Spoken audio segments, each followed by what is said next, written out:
अगर आप भी चाहते हैं सिंगर लवकुश साजन ऑफिशियल के सबसे पहले गाने सुनने के लिए तो हमारे चैनल को सब्सक्राइब करें और बेल आइकन दबाना ना भूलें।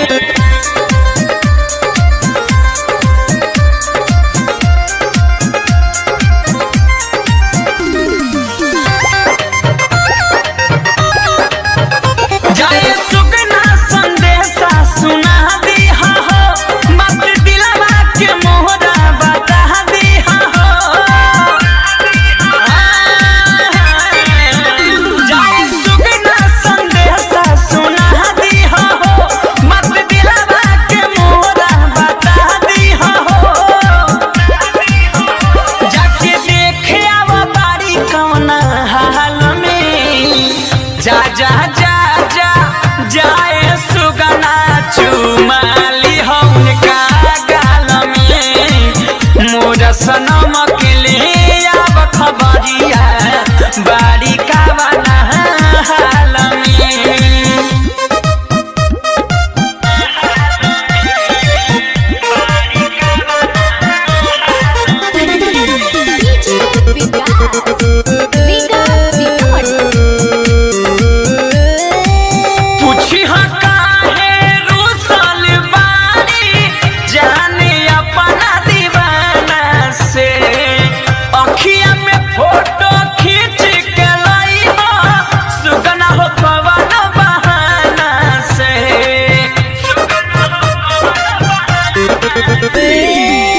पूछी हो काहे रूसल बारी जाने अपना दीवाना से अखिया में फोटो खींच के लाई हो सुगना हो कवन बहाना से।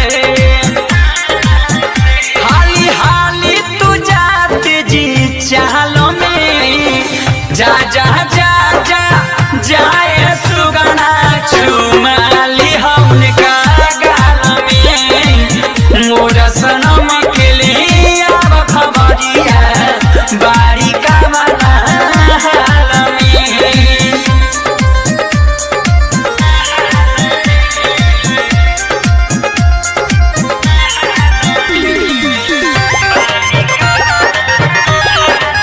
पहली जुदा जब से देखो ले ना बानी अपना सनम के सुरतिया कोई हो कि काहे भुलाइल बारी राहुल रसी के बातिया।